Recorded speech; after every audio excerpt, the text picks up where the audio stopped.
I never believed in fate until the day I met the Whispering Man. Looking back now, 25 years later, I realized that single encounter when I was just 12 years old would reshape not only my understanding of loss and love, but would eventually touch the lives of thousands of people across the globe in ways I could never have imagined. It started like any other morning in our small coastal village of Millhaven. The salty breeze carried the familiar scent of seaweed and brine through my bedroom window, and I could hear the gentle lapping of waves against the weathered pier below.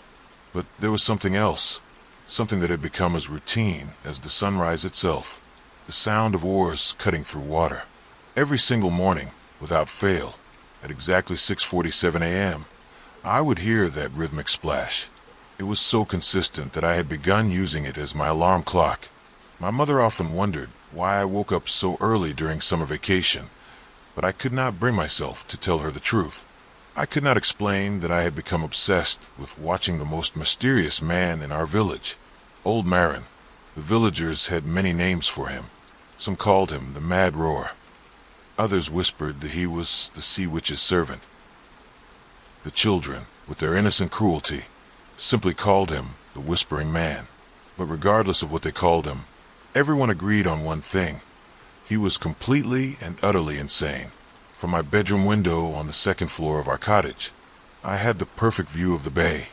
Every morning, I would press my face against the cool glass and watch as Old Marin emerged from the morning mist like some ghostly apparition. He was a tall, gaunt man with wild silver hair that seemed to catch and hold the early sunlight. His clothes were always the same, a faded blue sweater that had seen better decades, worn brown trousers that were permanently damp from sea spray, and those ancient leather boots that squelched with every step he took. But it was not his appearance that captivated me. It was his ritual. Old Marin would drag a small wooden rowboat, a vessel so old and weathered it looked like it might have been carved from driftwood, across the pebbled beach with a determination that spoke of years of practice. The boat itself was unremarkable except for one detail that always caught my attention. Carved into the bow, in letters so worn they were barely visible, was a single word: Helena. He would push off from shore with the practiced ease of a man who had performed this same action thousands of times. His rowing was smooth, almost meditative, as he made his way to the exact same spot every day, a point roughly 200 meters from shore where the water deepened to an almost black blue. And then he would stop. For exactly 1 hour, Old Marin would sit in his boat, motionless except for the gentle rocking of the waves. From my distant vantage point, I could see his lips moving constantly. He held something pressed against his chest, something small and dark that I could not quite make out. His voice, when the wind carried it across the water, was nothing more than an indistinct murmur, like the sound of prayers being whispered in a language I did not understand. The strangest part was what he did not do. He never fished. He never collected seaweed or shells. He never brought back anything from his daily voyages except the same mysterious object he had taken with him. The man who spent an hour every day on the ocean returned empty-handed every single time. This had been going on for as long as I could remember. According to the older villagers, Old Marin had been performing this ritual for over 15 years. Some claimed it started after his wife disappeared in a storm. Others insisted he had always been touched by madness, and that the sea simply called to him.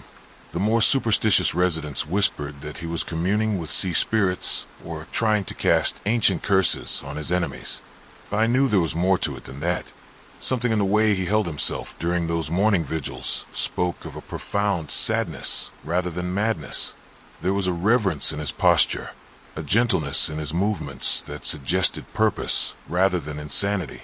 I suppose I was drawn to Old Marin because I understood what it meant to carry grief, like a heavy stone in your chest. My father had been lost at sea just 13 months earlier, and the wound was still raw and aching. Captain James Morrison had been everything to me. My hero, my teacher, my best friend. He had taught me to read the weather by watching the clouds, to predict storms by feeling the change in air pressure, and to respect the ocean as both a giver and taker of life. The night he disappeared, I had begged him not to go out. The weather reports had warned of possible squalls, and something in my 12-year-old heart had screamed that this trip was different. But fishing was our livelihood, and the Morrison family had been working these waters for 4 generations. My father had laughed at my concerns, ruffled my hair, and promised to bring back the biggest catch of the season. He never came home. The Coast Guard searched for 6 days. They found pieces of his boat scattered across 15 miles of coastline, but they never found him. The official report listed him as presumed drowned, but I had never been able to accept that cold, clinical language. My father was not presumed anything. He was gone, swallowed by the same sea that had fed our family for generations. In the months that followed, I found myself drawn to the water's edge more and more frequently. While other children played in the village square or rode their bicycles through the cobblestone streets, I would sit on the rocky outcropping that jetted into the bay and listen to the endless conversation between wind and waves. There was something comforting about the consistency of the ocean's voice, the way it never stopped talking even when no one was listening. It was during one of these solitary vigils that I began to really pay attention to Old Marin's daily routine. At first, he was just another part of the landscape, like the lighthouse or the pier. But gradually, I started to notice the details that others missed. The way he always touched the carved name on his boat before pushing off. The careful manner in which he positioned himself in the exact same spot each day. The fact that he never seemed frustrated or impatient, despite spending hour after hour engaged in what appeared to be a completely one-sided conversation with the sea. Most intriguingly, I began to notice that he was not always alone in his vigil. Sometimes other boats would approach him, fishing vessels heading out for the day's work, or pleasure craft filled with tourists. But something remarkable would happen when they got close enough to hear his whispered words. Without exception, every person who came within earshot would fall silent. The fishermen would remove their caps. The tourists would stop their chatter. Even the most irreverent teenagers would grow quiet and respectful. It was as if Old Marin carried some invisible authority that commanded reverence from everyone who encountered him. And yet, none of them ever approached him directly. They would maintain their respectful distance, listen for a few moments to words they could not understand, and then continue on their way with expressions of profound thoughtfulness. I became convinced that Old Marin held some secret that the rest of us were missing. But I was just a grieving 12-year-old girl, and the idea of approaching the village's most enigmatic figure seemed both thrilling and terrifying. The morning that would change my life forever started no differently than any other. I woke to the sound of oars cutting through water and immediately went to my window to watch Old Marin's daily ritual. But something was different that day. Maybe it was the way the sunlight caught the silver in his hair, or perhaps it was the unusual stillness of the water. But I felt an overwhelming compulsion to do something I had never done before. I was going to talk to him. The decision hit me like a physical force. Before I could talk myself out of it, I was pulling on my clothes and creeping downstairs, careful not to wake my mother. She had been working double shifts at the village since my father's death, and she needed every moment of sleep she could get. I slipped out of the house and made my way down the winding path to the beach. The morning air was crisp and filled with the promise of another beautiful day. Seagulls called to each other overhead, and somewhere in the distance, I could hear the village beginning to wake up. Doors opening, voices calling, the everyday sounds of life continuing despite loss and mystery. Old Marin's boat was already a distant speck on the water, positioned in his usual spot. I settled myself on a large piece of driftwood and waited. For the first time, I was close enough to the water's edge to hear fragments of his voice carried on the morning breeze. It was definitely not English, or any language I recognized. The words had a musical quality, rising and falling like a song or a prayer. As I listened, I found myself thinking about my father. What would he think of my obsession with the Whispering Man? Would he approve of my curiosity? Or would he warn me away from things I did not understand? These questions circled in my mind as I watched Old Marin's distant figure, motionless except for the gentle rocking of his boat. Exactly 1 hour later, I heard the familiar sound of oars returning to shore. My heart began to pound as old Marin's boat grew larger and clearer. This was it, the moment I had been unconsciously preparing for during months of silent observation. As his boat scraped against the pebbled beach, I could see him clearly for the first time. Up close, old Marin was not the frightening figure the village children made him out to be. His face was weathered but kind, with deep lines that spoke of years spent squinting into ocean winds.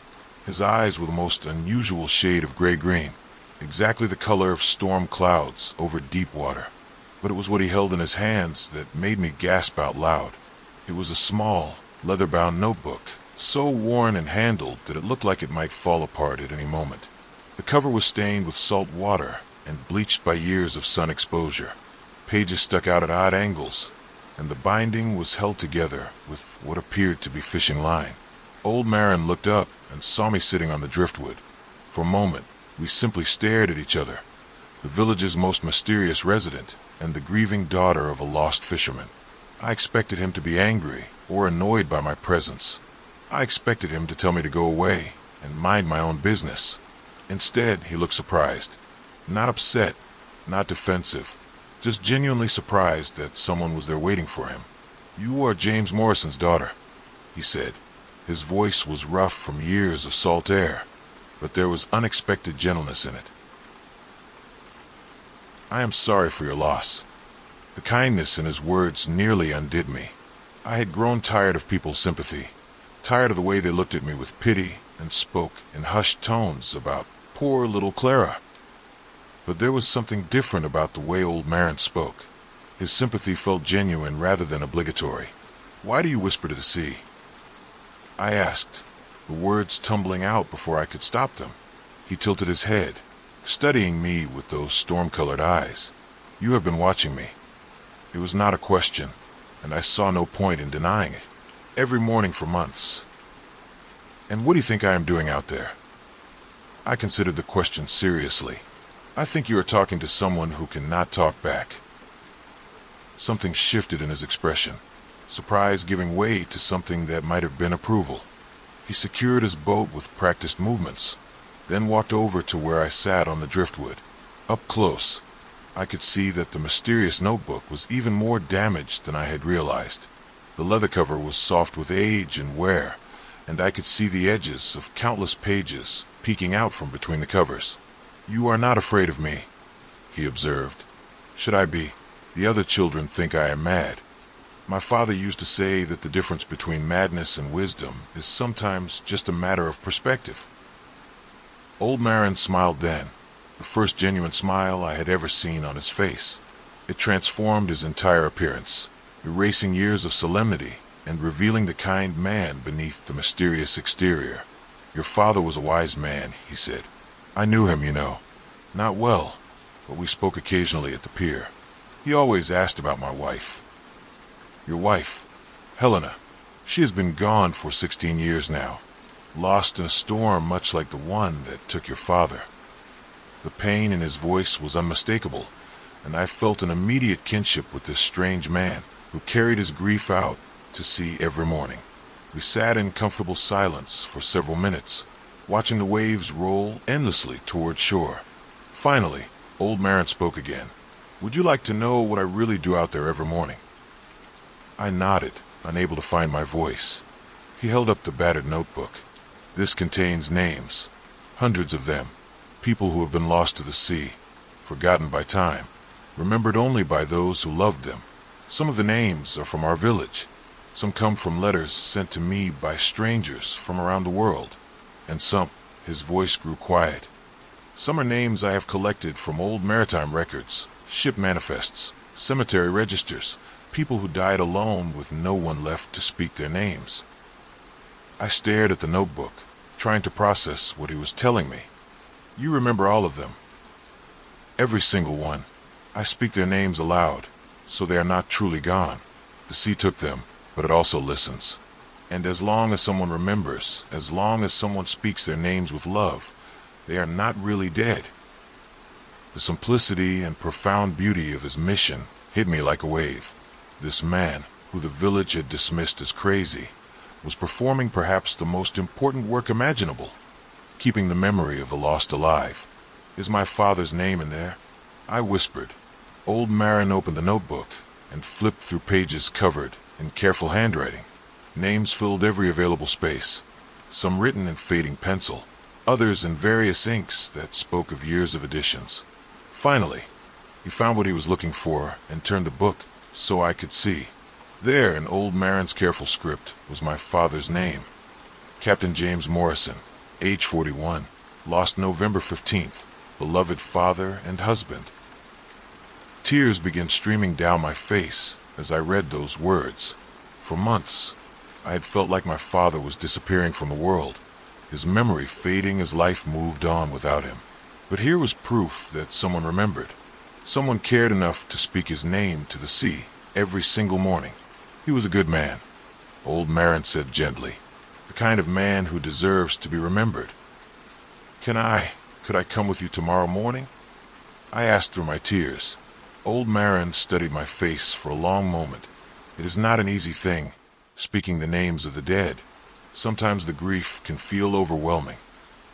I already feel overwhelmed, I admitted. But maybe it would help to know I was not alone in missing him. The next morning, I found myself sitting in old Marin's ancient rowboat, the notebook pressed between us like a sacred text. As we rowed out to his usual spot, he told me more about his mission. It started after Helena died, he explained. I was angry at the sea for taking her, angry at God, angry at myself for not being able to save her. I spent months raging against the water, cursing it for its cruelty. What changed? I realized that anger was just another way of forgetting. The sea had not taken Helena out of malice. It was simply being itself, indifferent and eternal. But my love for her was not indifferent. My memory of who she was, that was something the sea could not touch. So you started speaking her name? At first, yes. Just Helena. Every morning, I would row out here and tell the waves about the woman I had loved. I would describe her laugh, her kindness, the way she hummed while she cooked dinner. I would share memories of our life together, making sure the universe knew that she had existed and mattered. When did you start adding other names? About 3 years later. Old Mrs. Patterson, she lived next door to us, came to me one day with tears in her eyes. She had heard about what I was doing, and she asked if I would speak her son's name too. He had drowned in these same waters 20 years earlier, and she said she was getting old and frightened that there would be no one left to remember him after she was gone. And you said yes. How could I say no? Grief is grief, whether it is fresh or decades old. Love does not have an expiration date. As old Marin began his daily ritual, I understood for the first time what the villagers had witnessed when they accidentally came within earshot of his whispered words. He did not simply read names from a list. He spoke about each person as if they were still alive, still present, still deserving of love and attention. Helena Morrison, he began, his voice carrying clearly across the still water. Beloved wife, devoted teacher, champion of lost causes. She had the most beautiful singing voice and could make anyone laugh, even on their darkest days. He continued for nearly an hour, speaking name after name with the same reverence and personal attention. Some he clearly knew personally, residents of our village who had been lost over the years.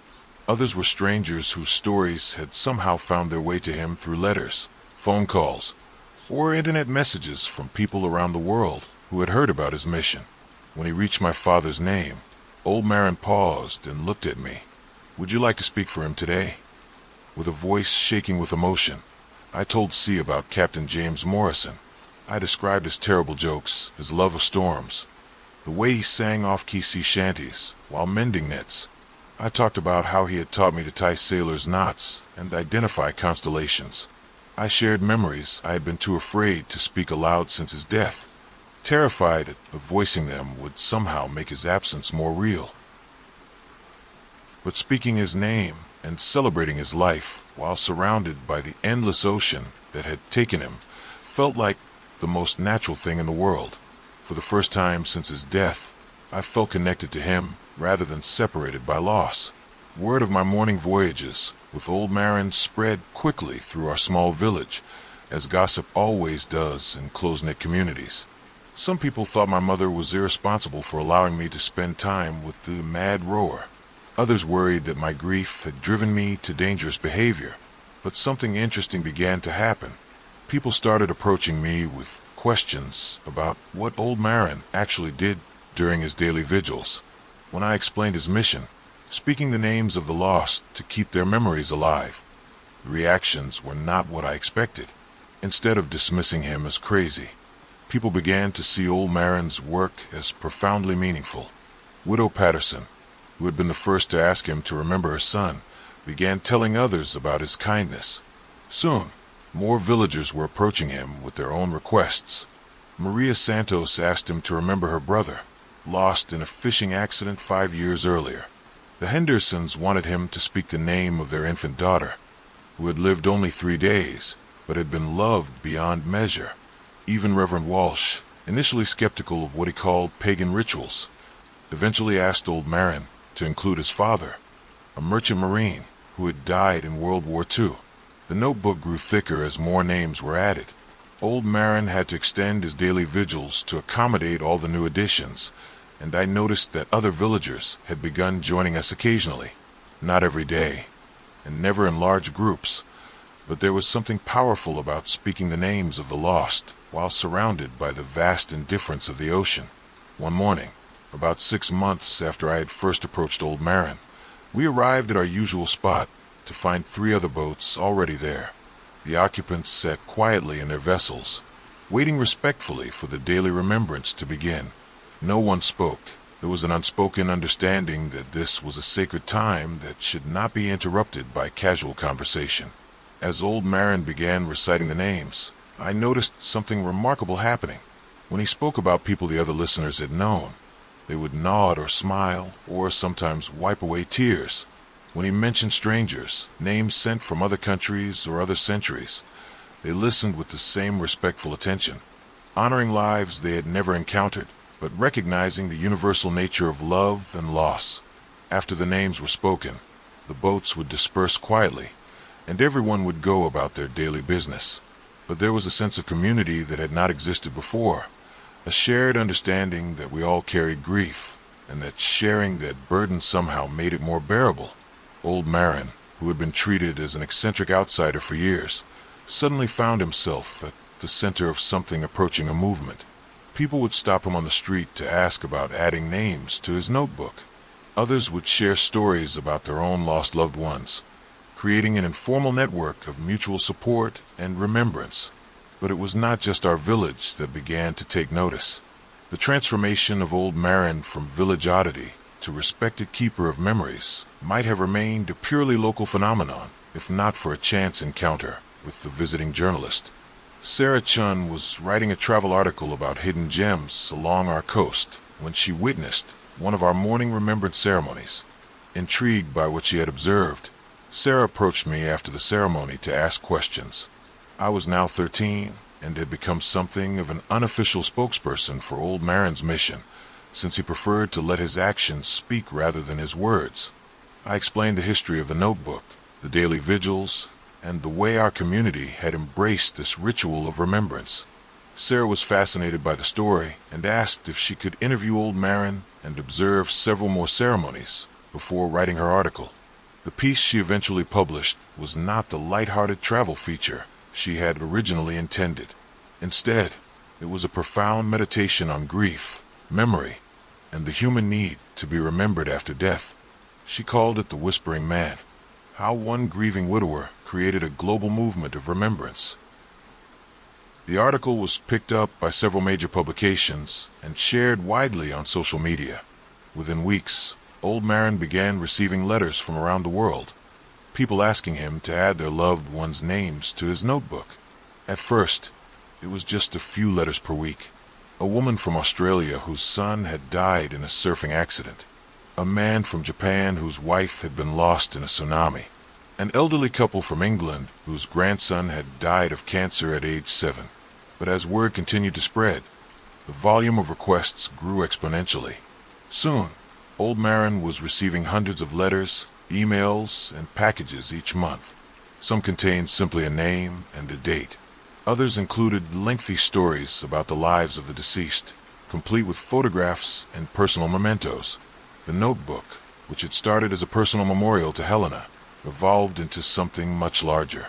Old Marin had to start using multiple notebooks, then binders, then eventually a filing system that took up most of his small cottage. But he never complained about the workload. If anything, he seemed energized by the knowledge that his personal ritual had touched people around the world. He would spend hours each day carefully transcribing new names into his books, making sure that each edition received the same attention and care as the original entries. The daily vigils grew longer as well. What had once been a 1-hour ceremony now stretched to 2, then 3 hours as old Marin worked his way through hundreds of names. Other villagers began taking turns joining him, helping to share the load of remembrance. I found myself becoming more involved in the administrative side of the operation. At 14, I was helping old Marin organize the correspondence, maintain the filing system, and even respond to some of the letters. My mother, initially concerned about my involvement with the village eccentric, had come to see the value in what we were doing and supported my participation. But it was not just the practical aspects of the work that drew me in. There was something profoundly moving about reading the stories that arrived with each name. Every letter was a testament to love that transcended death, to relationships that continued to matter long after one person was gone. A mother in Brazil wrote about her 3-year-old daughter who had died of leukemia. She loved butterflies and ice cream and would dance to any music she heard. Please help me make sure the world knows she existed. A veteran from Canada submitted the names of 7 fellow soldiers who had died in Afghanistan. They were heroes, but more than that, they were friends. They had families who loved them, dreams that will never be fulfilled, jokes that will never be told again. A teacher from South Africa sent a list of students who had been killed in a school shooting. They were going to change the world. Some wanted to be doctors, others artists. One dreamed of becoming an astronaut. Their futures were stolen, but their memories should live forever. Each story reinforced what old Marin had understood from the beginning, that every life has value. Every death creates a hole in the world, and every memory preserved is an act of love that defeats the finality of death. By the time I turned 16, old Marin's mission had grown far beyond what any of us could have imagined. The local postal service had to hire additional staff just to handle the volume of mail addressed to the Whispering Man. Documentary filmmakers had arrived to capture the story. University researchers were studying the psychological and sociological implications of collective grieving rituals. Some religious leaders criticized the practice as interfering with proper burial and mourning rituals.